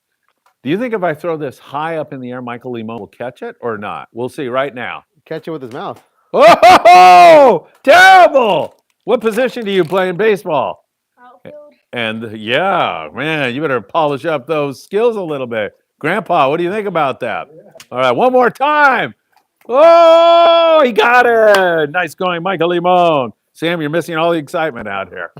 We're having fun with everybody, let me tell you. All right, here's Sam. So yeah, this might be something you might try here. Is starter type head here. This is a 3/8 ounce, and there's a 1/4 ounce here as well. The sled head from Owner. So those are two right there. Do you let it sink to the bottom and just bounce it? You're definitely going to be bouncing off the bottom. Kind of trying to work it. Like if you're kind of imagining here, you're going to want to basically have it in your mind. You're going to be kind of working like this, kind of like that there. So you'll definitely be hitting the bottom. It doesn't have to be dragging along the bottom, but more of a bounce. Yeah. Chris Navarro says he'll go trout fishing with you on Sunday. He needs to get some gear. Well, let's do it. But he'll go with you. Let's And do it. how many people do you get that want to go fishing with you? Not very many. Well, So you better everybody who jump on comes in- this. Everybody who comes and has wings with us, we'll take them. Oh, hey, there you go. Oh, these two guys. You're gonna make money off them too. That's right. He needs tackle, man. Good stuff. Are you back with something? Oh, did you see my promo on that? I told him to tell you about I it. know he told he me that, did. and I did a little promo. Not, Good. you know how much it costs to get my voice on something? Not much. Some chicken wings. I think. Yeah, right. Exactly. How'd you know? Yeah. Go ahead. You want to introduce some Well, new So yeah. blacktail hooks? So I mean, Sky, Izzy, I send you all my very, very best. So Sky, he's with the Blacktail Hooks, sponsor of the show, sponsor of the channel. They basically, what they did is they made a small improvement, which is a big deal, to their circle hooks and also their live bait hooks. So they have them. Probably should have brought a bigger one out, That's all right, I think. but We want to see the ring. Is there a ring on this one? yeah, Did I there's a see? ring that's under Yeah. your fingers. Yeah, it's kind of hard to see, but so one of the things that they did here is that they've come out with ringed J hooks and ringed circle hooks. So as you guys all know, this is kind of a common thing, nothing new to the industry, but new to their product lines, And one of the big deals is that these small circle hooks really aren't available too much from anybody else at the moment in this kind of wire gauge. There are some out there that are lighter wire, but at this moment right now, that's a size 4. I think what he brought me here to show here, all the way down to a size 8. This is kind of on the small side. I don't know how much of this size we would use, but if we we get into where we're having really small bait, and this would probably be like an anchovy size almost here. Yeah, it looks like it. Super tiny. What is that, a tiny 6? This is an 8. Oh, an 8. Okay. Yeah. Bluefin Smaller. tuna hook back in the day in the Santa Monica Bay, Yeah, baby. This was a common hook before, right? Yeah. But a little bit thicker, so it's not definitely kind of a more medium duty. Pretty Yeah. nice gauge of wire. The other thing that I like about it, though, that I think is kind of a big deal, we'd almost have to wait. I think Danny's mentioned some stuff like this before. The size of the ring is very small, which is really good. Yeah, Danny does mention that. Yeah. The weight of the your Jovi pulling the Right. yeah. So the overall weight on this hook is probably going to be pretty dang good in comparison to some other things out there. So it's pretty exciting. Sky was actually commenting to me that they have done some product testing here this past year. One of the things that they did, which is really going to be hard to show on the camera, but they took their ring, because it's a stamped ring, and what that means is that they took a big piece of metal and they have a machine that cuts it out. Well, one of the things that is a problem with that is that because it cuts it so sharply, sometimes you will get, not on every single one, but there's enough of them, you'll get kind of a sharp edge to where if you're tying your line to it, pulling real hard, it doesn't break at the highest breaking strength. So let's say you got some 25-pound test where, you would think it would break close to, maybe 20 pounds or something like that. Where on some of these, they were breaking a little bit less. So they went ahead and they had the manufacturer round out, put a little bit of a radius on the inside of that ring, meaning that when you're pulling on it, it's obviously pulling on the inside of the ring. That is basically doubled their breaking strength by just having that inside of the ring, smoothed out, so to speak. So that was kind of interesting that they went through all that trouble, but you kind of have to do that because good to hook a fish if you can't pull hard. So they tested these out and they kind of brought it back to a non-ringed breaking strength. So that's what you want out of that hook. I'd have to do some weighing of them to see kind of where it stacks up. But to me, I think that That's your homework for in the the next coming week. in the coming season here, if we get the same situation, which we basically had the last 5-6 years, where you need small hooks to get a bite, this might be a hook here that they do really well with. So I was telling Sky, man, you better bring a lot of these in, unless somebody else comes out with it here in this next season. You might be the only guy that has something like that. Fantastic. So yeah, good for him. And Sky, I gotta say to you, I said to Sky the other day, I'll promo the hooks, and he said, whenever you need anything at all, all you got to do is look somewhere else, because don't bug me with your crap. No, he didn't say that. He's a super nice guy, and I'm so happy to see these new products out here. Josh says, how much was that acid wrapped rod, and what reel would you pair it with? So that one there, I'd have to scan it, but I think it's around $180 or something like that. This guy here was on the lighter side. Actually, $169.99. So this is here kind of on the more of the slow pitch, and actually this same rod is one that I own myself. I have one of these, and on this last 11 day, I was using it for 2 reasons: rock fishing. We were fishing some stuff at 350 feet or so, catching these giant picachios. It was so much fun. Also some reds and stuff like that, but we were using this rod here. I was using a Trinidad 12. That's got to be a blast. Yeah. I was using a Trinidad 12, which is the size of a squitter, tiny little reel. That's what I was using. But this coming year, now that I really kind of convinced myself this is the kind of rod I'm going to fish a little bit more of, I'm going to fish that OSHA Jigger 1500, which is about the same size as a Trinidad 12 because of the jigging handle, so that's going to be a little more comfortable. And also, I caught a whole bunch of yellowtail. We were fishing around Natividad, caught a whole bunch of yellowtail on the same rod, which at first I was like, well, I'm going to try it, and I'm not expecting to have any success because I'm going to think I'm going to break every fish off or I'm going to break the rod. But I'm like, I'm going to try it. But Yeah. man, we caught fish after fish That's after so fish. cool. I'm like, I didn't catch any more fish than the other guys fishing the yo-yo iron. But on that day, I caught just as many. And had more fun, And maybe. had more fun. Yeah, right. So to me, that was the big. I was going to catch way more fish than I was going to tag anyway. We were letting them go, but I just want to have some more fun. Yeah. Yes, sir. Out of any landing, what boat do you most recommend? Which is the most boat that you had the most fun on? Oh, yeah, answer that, Yeah, Sam. I know, huh? Yeah. So, what's your favorite boat over all the boats out there? My Which favorite one? boat is a Royal Star. Oh, okay. The reason being, those guys over the years have done so much to further my participation in the industry. My first kind of long range trip on a long range boat, I had done other trips like on the First String and the Big Game 90 and trips like that, long range trips. But those boats were kind of, under like that Royal Polaris and all that kind of stuff, Independence and things like that. And the guys on the Royal Star, so I did a trip it was actually with Chris Navarro. Me and him went fishing. Oh, really? Yeah. We went fishing and we had a great trip. It was a spring trip, like late May, Lejo's trip.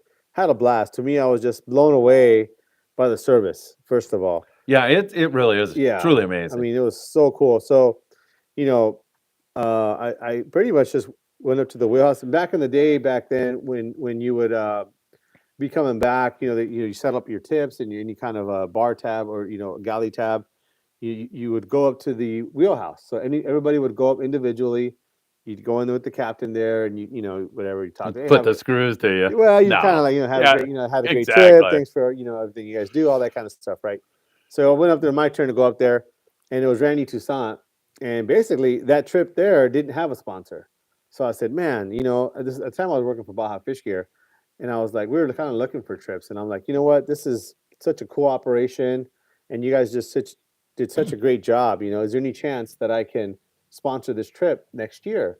And without even saying, like, I would expect him to kind of tell me, like, we'll let you know, Yeah. and kind of never hear from him again. That's kind of what I was expecting. But on the spot, he was like, I don't see any reason why not. We'll put you on next year. And I was like, oh man, I can't believe that just happened. Randy's been such a good guy to me, but Tim Ekstrom, Brian Sims, and now Alex, those guys, and Alex I've known since he was like 13 years old.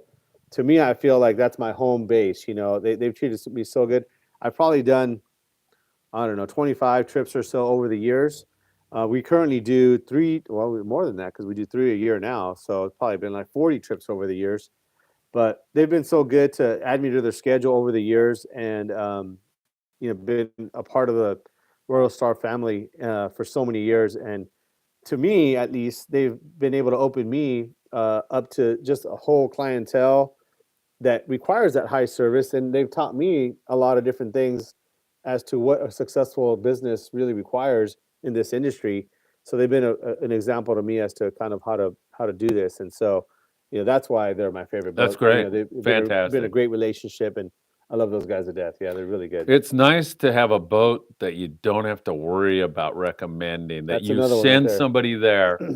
There's no doubt Yep. the kind of treatment they're going to get. Oh, That yeah. is so nice. Yeah, I can send you down there tomorrow. I'll text Diego. Obviously Diego, but if you didn't, I would text Diego and say, Keep Phil Friedman I off that got a boat. weird guy coming on the boat, but take care of him, and I guarantee you'd be taken care of. Absolutely. So to me, And that's the deal. If you didn't send the text, my point is Oh yeah, they'd be for well sure. taken care of. But that's just the relationship we have as Yeah. a business. We kind of have that, and they do it the same way. If they have a customer who's kind of new to their operation, Yeah. and they kind of live in this area, they say, hey, go talk to Sam. And quite often I get a guy who says, I did my first long range trip. I went on a 6-day trip, and they recommended you, and we come down, and so it kind of goes back and forth. And Yeah, it's great. it's been great. Fantastic. All right, Omar is back. Oh, did you have another question? Yep. I'm sorry. Michael Limon has a question. Omar, we'll be right with you. Most recommended hookup bait for white sea bass. Hookup bait for white sea bass. Well, that one's kind of changed a lot over the years. I would say if I had to recommend one, it'd probably be a 1 ounce in that blue color that they have. What's the name of that color now? It's not a blue sardine. It's just escaping me at the moment, but it's Blue perch. But it is a blue color. It's a kind of a light blue color. Oh. But that's probably the one that I would say overall, day in, day out, it's probably caught more sea bass than anything else. It's also a good yellowtail lure. A few years ago, they had that phenomenon where those sea bass were eaten. Were you back? Maybe that was around that time when you were in China as well. But they were catching all those fish that were eating the red crab up there in the Channel Islands. Yeah, So maybe. I don't know. I think I was still in China. they really had these fish. They were sight fishing them. They were fishing, and they were seeing these schools of sea bass, and they were throwing those lures at them. There was the red 5/8 hookup bait, and they would cast at them. They do a lot of that up there. They would see them eat the bait. Yeah. I mean, it was that good. And there was a time in which that's the only thing you would catch a sea bass on.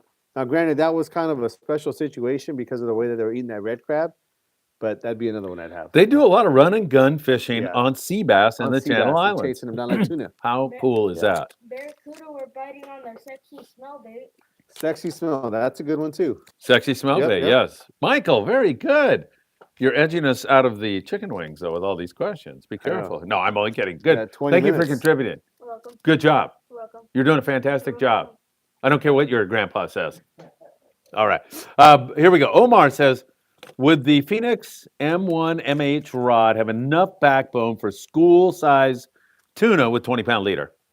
Yeah, I mean, when you get a rod that light, you're going to be definitely a little bit more challenged, but you definitely, enough backbone. Not enough backbone where you're going to stop that thing cold in its tracks. And a school tuna can have a wide meaning. For some guys, it's 15 pounds. Another guy might be 40 pounds. So definitely more on the 15-pound side, school tuna, no problem. 40-pound tuna, not that you couldn't do it, but definitely would be a challenge. Ken Trenholm, Ken, you are the best, man. I had so many great times with you when you caught that big bluefin tuna. That was such a remarkable thing that you pulled off there. I send you all my best. Ken just says, hello, Friedman Adventure family. Happy holidays. The very same to you. JC, we love you, JC. I fished with JC on board the Independence, and what a gentleman, and what a real honor to fish with you. Thanks again, Sam, for the Talica 50 handles. Great show as always, he says. Yeah, those Talica 50 handles have been flying off the shelf. We got like 10 of them in. I think we got like 3 or 4 left. But they're an upgrade for the, most commonly for the Talica 20 and 25. All right, excellent. Did you go get something because you're going to do something, or obviously we'll see where you it did, fits here. Yeah, I mean. Oh, you want me to keep going? Well, one of the things too that I wanted to bring up that we kind of started carrying, we're definitely not the Grand Central of this category, but we're lucky enough to be with owner, kind of helping me along. Chin Nguyen has brought this kind of to the U.S. market for owner, and basically what it is this gear here to make your own assist hook. So, with this jigging thing being so popular now, a lot of guys are making custom lengths, and I think Brian has kind of even alluded in some of the seminars to different lengths of jigging hooks to where it's better for the different size of jigs. So to do that best, you almost have to make them.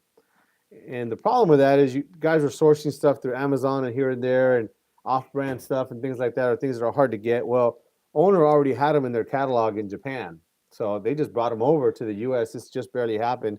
So we just got these in. We got solid assist cord 300-pound Kevlar line.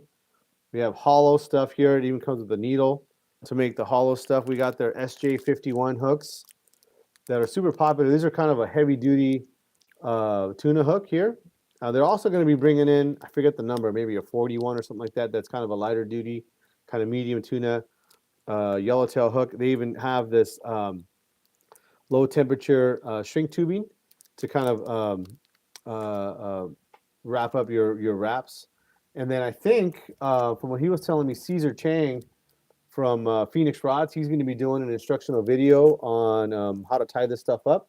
I personally, I've tried it a few times. I'm kind of starting to get it down, but I think he's already got it down. So you guys can watch out for that video. I'm sure they'll be putting it out real soon. But for those you guys that are looking for a wintertime project, something new to do while the fishing's down, we got all the tools to make your own assist hooks. from owners. So come down if you guys just when you want to check it out. I unfortunately don't have all the answers as far as making them, but there's so many YouTube videos on them out there.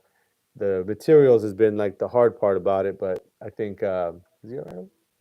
Is he singing in the bathroom? Yeah, okay. Oh, he's singing in the He's singing bathroom? in the bathroom. He had the hiccups when he left. Yeah. But. Michael, are you okay? Yeah. Okay. Do you sing when you go pee pee all the time? No. Oh, Just today. just today. Okay, interesting. He what? He has a song stuck in his head. Oh, he's got a song stuck in his head. Yeah, same with. Is he okay? That's why he keeps asking questions, trying to get the song out of his Yeah, head. what's yeah. the song? I forgot the name. Oh, All right. yeah, conveniently. Blah blah blah. Okay, very good. That was fun. What's All the name of the song? You can tell me. Oh, it's probably some rap song with a filthy No title or way, something. No way. Oh, Like a military song. all right. Anyway, are we Anyways. done with? Are you doing something with this, or do you? Oh, that's yeah. actually, I even forgot. So Yeah. they're even selling these different tools here, the bobbin, to do the wrapping, and they have this threader tool here. So we got all that stuff. If you guys want to come check it out. And thanks to the guys at Owner for bringing that down to us. Yes. Michael, be careful you're not singing any copyrighted music in the background because our whole video will be demonetized if you do that. So be careful with that. I'm kidding you. You know that. Steve Bermudez. Sam, do you think acid wrap rod played a big part in you getting that big yellowtail? For sure. Excellent question, I mean, Steve. yeah, in this case here, I was actually fishing a vertical jig, for that yellowtail. I mean, granted, I didn't think I was going to catch a yellowtail that big, but that was the setup. It was a vertical jigging rod and reel. It was a United Composites CXJ 6005 and a Shimano OSHA jigger 4000, which I had put together specifically for working that type of jig. So for as much as, I've just kind of getting started in this jigging thing, I've been practicing and trying my best to try to learn the rhythm. I finally got something to bite, and it was a big one. Oh my God, 53-pound Yeah, that was yellowtail. awesome, man. Fantastic. And that was the only one to catch anything. We were catching fish and bait, everything else. So on that day, it paid off. JC just sent another There you go, 20 JC. bucks. Another 2 JC, wings. thank you so much. You have no idea how much we all appreciate your generosity. How many wings does he got there now? Man, he's got like 8 wings. Yeah, he's got to catch these things. I'm going Yeah. to throw them up at the end of the show. Don't go anywhere. I'm going to throw 3 of them up. You have to catch 2, or Grandpa starves tonight. Does he get a keep on if he catches I know that's up to Sam.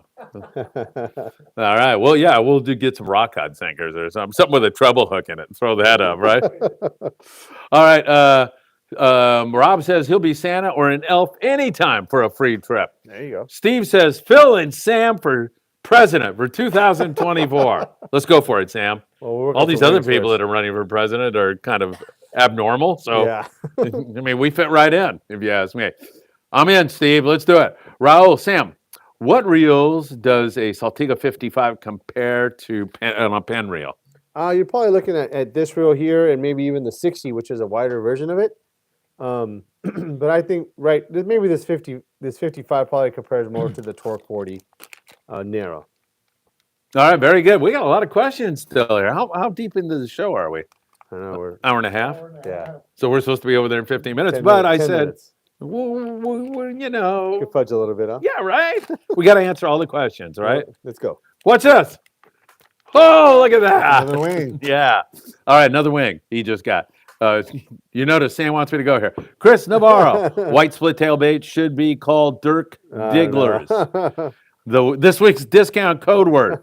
I like the way Chris thinks. Dirk Digglers. What does that have to do with? I don't know. Yeah, you do. Israel de la Cruz. I'm on a day and a half trip, leaving Sunday, returning on Tuesday. I'll be on the Pride. Okay, now I know when to run you down, like 4 or 5 in the afternoon, probably on Sunday, if I'm got that right. Isaac, Sam, have you ever done a trip? Oh, wait, have you ever done the San Diego Jam knot where you don't pull it tight and leave a little loop for the ring? Just saw that being tied like that. I'm a big fan of ringed hooks. Just ask Dan. Let's not ask Dan. No. So, I mean, yeah, that's something that people used to talk about doing. The only problem with that is that it's really hard to cinch down your knot when you're not pulling it all the way. So if you leave it loose like that, I know some guys have even put like a pick, or like something real sharp to where they put it between the knot and your hook, so they can cinch it against that pick. But I definitely feel like it's going to be hard to cinch your knot down, and then what's going to end up happening is that when you do get bit and you try to when you go to pull it, it's going to want to cinch down, and that knot may come undone. So to me, it's not something I would try because for that reason. So unless you're just fishing small fish or something like that, but I would try to use a ringed hook. Steve Bermuda, speaking of circle hooks, Sam, do you have any long shank circle hooks? So I think what he's talking about is those easy baiter mustad hooks. We do carry them. The smallest size they make, it's a 10-0, but it's not as big as a 10-0 like you would think, like a big giant tuna hook. But it's kind of a long line commercial rock cod hook, and we do have those. Jeff Yeomans from the 540 Slingers Club says, good evening, Phil, Sam, and Michael. Aha, Dan. And he says, best of luck to Israel. Thank you, Jeff. Always good to see you here. Christopher Martinez, we killed the rockfish and sheephead on the Aloha Spirit last Monday for my buddy Nate's birthday trip. I got most of my fish on the Jack Jig 12-ounce yo-yo and slider for the goats and big whitefish. I even got a ling on the yo-yo. Nice going, Chris. Aloha Spirit, great operation. Love Sean Stewart. He's such a good kid. Kid. I mean, he's a kid to me. Yeah. He's great. And Chris, thanks for sharing that with us. Yes, excuse me, Michael. Is the Israel war still going on? Yes, but that is something we're going to steer away from here on the Freeman Adventures YouTube channel right now. It's pretty, yes, it is still going on. Yeah, it's right in the middle of it still. Yep, in the heat. Yep. Let's see. Rob, Ocean Odyssey, my favorite boat. The old Blackjack. Scott Buchert, Philip is the best. You are the best, aren't you? He must want something, man. There is no other reason he is saying that. Oh, so is Sam. He thought about that. Wait a minute. I don't want to screw Sam here. He can help me out too. All right, Chris Navarro. Sam, do you ever use J hooks for tuna? If so, what circumstances would you pick a J hook over a circle hook? Probably the biggest one is when maybe the bait's a little bit weak and you don't want to handle it too much. It's going to be a little bit easier to hook with a J hook. You take that risk of maybe hooking a fish not in the corner of the mouth, but most of the time, your fish in San Diego does such a good job of having good bait on the boat, and even locally, I mean, we've been pretty lucky. But if you're ever in a situation where maybe fishing anchovies or just weaker bait, and you're having a hard time getting the bite, sometimes a J hook might help you just because you're not handling the bait as much. So that'd probably be the primary reason. Okay, very good. Walter wants to know if sponsoring a trip benefits the business. For us, yes. Yeah, it says how does it? Oh, how does it? Yeah. How does sponsor a trip? I'm sorry. Yeah, it says how does sponsoring a trip. I can answer benefit a that too company who because I sponsors it? sponsor a lot. Yeah, so I mean, obviously we're on the schedule, on the website now. I mean, before there were the printed schedules, so we were on that. So anytime anybody looked it up online or went to the tackle show and picked out a printed schedule and took it home, they were looking through the list there. We would come up on it. So basically, it's advertising is what it is. So that's the primary reason. The other part of it too, which to me I think is most important, is that it gives me a few times out of the year where I can go try stuff out, in a real heavy duty situation. And also too, it brings legitimacy, I think, when a guy comes in and says, well, I'm going to go on a 10-day, what should I use? You've been there, done that. Yeah. So for me, it's important to kind of really speak from that point of view that I've done it and I know what works. So those are the two. Once it advertised, and number two, it legitimizes what we're talking about. And there's one other that you left out, and I know you'll agree on. It does give you a chance to bond with the people who support you, and you know what I mean, right? And that's good. I think too is that I mean, the relationship, like you were saying, it's been both ways. So I feel like I do my best to try to support the guys who support me. So that's me too. It works both ways. And the other benefit to me doing it is content. I get content when I go. So sure, that's another thing. All right, let's see, Patrick in Montana. I think Royal Star is a boat that. Oh, it's Sarah. That Patrick eventually wants to go on. I have to tell him what Sam just said about it. So there you go, man. Helping the Royal Star out. I love it. Because, man, I know that operation and it doesn't get much better than that. That is for sure. Let's see. Tim Marquez. Tim, Good to see you, man. Hi, Sam, Phil. A couple of questions. When is the last day to drop off donations? You're talking about clothing and that kind of stuff. I think I'm going to be there Sunday now that Israel's going to be there. So if that works out for you, Tim, send me a text on my phone. I know you got my phone number. So text me. The last day, I'm not sure about that, but this Sunday, I'll be there. If that doesn't work out for you, we'll do something out. And how should I rig up the white fluke jig for halibut surf fishing? So I would say either that heavier darter would be the one, or surf fishing. The way I've had a lot of good luck with is drop shotting. So That's look true. up- My kids do that. a yeah, lot. look up that drop shot method. That's probably going to be your best for this type of bait. All right, excellent. Very good. Nice catch, Michael. Let's see. Ramon, he put a 78. You know what that means? No, I don't Oh, it might be 78 likes or 78 people watching, or Maybe. yeah. Okay, thank you, Ramon. Isaac, Sam, thoughts on using heavier fluorocarbon to lighter line? They were saying for a bite leader, but still fishing light line. Yeah, I saw that video from Caesar. He put that out as a thing. I mean, yeah. I mean, I know on the East Coast that's really common that guys put a heavy bite leader. I think that if that's something that, especially if you're fishing fish that are toothy like that, that might be your way of kind of overcoming that. Maybe barracuda fishing or even bluefin fishing, where maybe you want to use a J hook and are afraid you're not going to get a hook in the corner of the mouth. That might work out. But by and large, I mean, we're usually using same line to same line size. 30-pound to 30-pound and so on. Sam, I see an end inside. If we go kind of Uh-oh. quick, we're eating chicken wings before you know You it, got to man. get over there. But Everyone's waiting for us. well, over I there. know, but yeah, that's right. This is SoCal Wings is sending texts. We got to riot. We got to call the cops. There's so many people here. Let's see, David.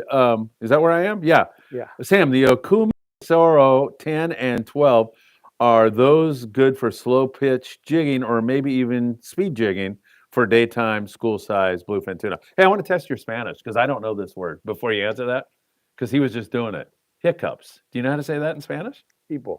Hipo? Uh-huh. How do you spell that? HIPO or I something? think so. Yeah. Oh, okay. Thank Yeah. you. All right. Hipo. Tenía los hipos. Tenía hipo. I thought hippo was an Yeah. animal in Africa. It's hippo. Yeah. It's Oh. hippopotamo. Oh, okay. There you go.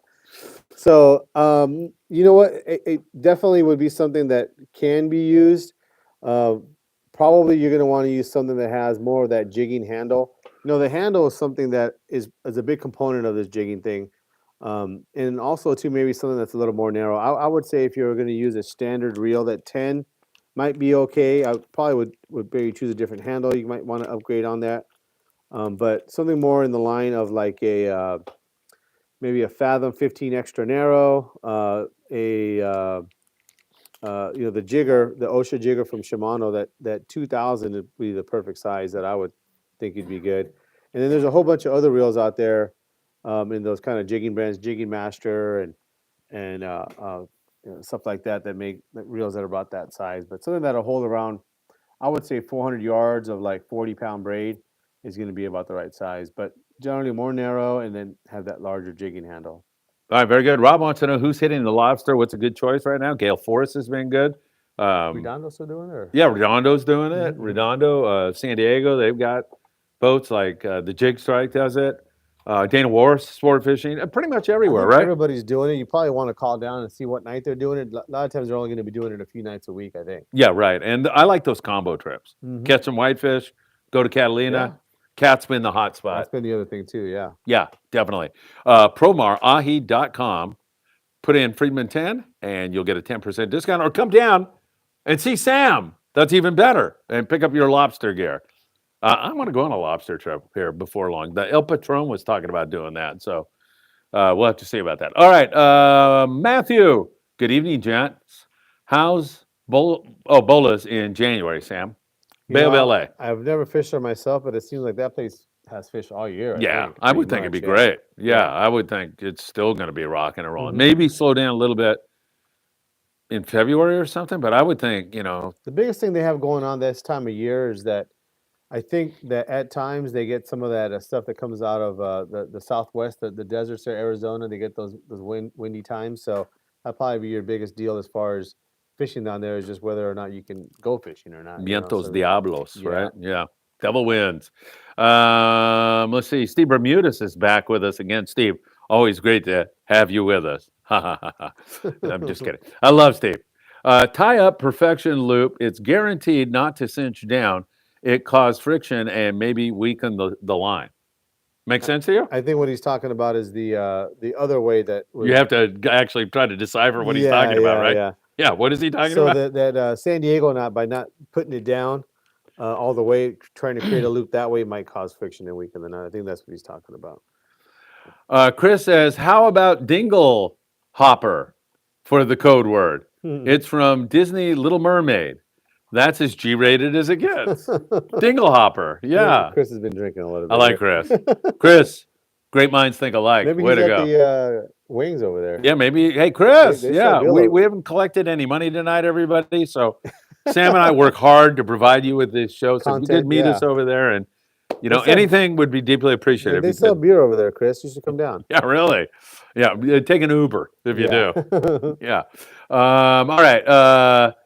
Let's see. Isaac says, "Great show. Go get some wings, guys." Man, he's starting to read our minds here. Steve Bermudez, I'm talking about. He's pissed now. I'm talking about the small-sized long shank circle hook. So this goes way back. It's the best for worm live bait fishing in the surf. Eagle Claw used to make them. I don't know if they still make them anymore, but I don't have any of those. Tim Marquez, I want a Shimano Speedmaster 12. How would you set it up and use that reel? So I'd probably fill that up with 65 pound. You can fish it with 40 or 50 pound test, top shot. That's it. I mean, yeah, that's the way it's. That's the last question on the board. Do we want to? Are you having a discount So this a week? couple or- things too. Is first, I want to congratulate Diego, my son. He passed his self rescue test. They did swimming. He does a swimming class. Yeah. So that was pretty cool. That was awesome. Hey, applause, right? Diego, good job. So That's yeah, fantastic. hopefully he's listening, or mom's listening for him. But he's supposed to have a code word, and it's going to be the swimmer, and that's going to get him a special prize. So I told him if he's watching the show and he remembers the code word, the swimmer, Oh, what a lucky he's gonna kid, get a man. special prize. That's So great. That's hopefully he's great. watching. All right, Diego, And congratulations. we'll make that the code word for the deal. That's what I think. Yeah. Yeah. Why choose your son over some guy that's hitting the booze tonight? Yeah, Chris is out of control. Hey, Chris is back. No, Chris He anticipates. is. Yeah, I know. Chris goes, "Hey, I'm not letting those guys go eat wings." Hey, Chris, it's okay. Sam, I bought a Tranx 500 from back east that had a 5-meter bite leader from Sunline. It's a tapered leader from 55-pound test to 100-pound. Have you ever heard of such a thing? I've heard of tapered leaders. I mean, I haven't heard of that one specifically, but with the amount of tackle out there, I would imagine anything's possible. Right on. What time is it, by the way? 7:49. Oh, we're a little bit late. Yeah. We got to get over there. So, are you giving out a discount this So the week, or- discount here, it's swimmer is the code word. for in honor of Diego, your son? Yep. And we're gonna give anything clothing, except for the boots. Anything where a t-shirt, sweater, jacket, you're looking for something to give as a gift, something like that. You come in or for yourself. We're gonna give on any of those items 50% off. 50. 50% So, off all clothing? All clothing except for boots. Yeah. Boots will do 25% off. Whoa. 25 and 50 boots, and then any other clothing, like I said, jackets, bibs. If you guys are going to go lobster fishing, anything that we have in stock, 50% off. Beautiful. That's a 50. heck of it. Hey, guys, come on. And the magic word or the contraseña or whatever, the password, right? Swimmer. And Swimmer. No, you can't use it on this, and you can't use it on that. Every week we get calls and, well, what if I do this or what if I do that? But this week, since we're getting close to the holidays here, it'll be on all clothing. That's beautiful. What a great one. You got to get down here to Island Fishing Tqckle and take advantage of that great deal. All right, Camargo, what shows are you going to be doing next year? You do them all, don't you? We do all the Southern California ones. You- They have those Northern California Right. ones. We don't do that, but so yeah, we'll be doing Long Beach? Bard Hall, Long Beach, Bard Hall, San Diego, and the Orange County Pacific Coast Sport Fishing Show. Excellent. All right, I think I can That's go it. over there. Yeah, Yeah, yeah, I'll time let for you plug the thing. Yeah. Hold on, one thing though. Michael, he's going to catch 2 or 3 of these, At once. or Grandpa doesn't eat. Yep. Oh my gosh. Grandpa, you're starving to death. I'm telling you that right now. So you guys can come down here anytime. We're at 21809 Avalon Boulevard, City of Carson. Phone number here is 707-1205. You can send me a message, which you guys have been doing a really good job. That's been kind of the best way to get a hold of me. Instagram or Facebook. Send me a message, and usually I can get back right away. And we're open Monday through Saturday from 10 to 6. We might be open one extra day, that Christmas Eve day or something like that, because it's on a Sunday. So give guys an extra chance there. Also, too, is I didn't do it today, but maybe I'll give that to Phil here in the next day or two. For you guys that maybe have family members that don't know what to get you, we'll post up a QR code for a link to our website that has where you can buy a gift card. So make it easy for your family to buy you something. I'll post that up here, hopefully the next couple days. Chris Navarro just sent $20 in. Chris, you have redeemed yourself. Come on down, Chris. Yeah, what are you doing, man? Hey, we're going to walk over to SoCal Wings now. Hope there's some people over there. You're welcome to come join us. It's going to be a lot of fun. Sam, on behalf of you and me, happy holidays, happy Hanukkah, Merry Christmas to everybody out there. Great show. That. Great show. Thank you, Sam. All righty.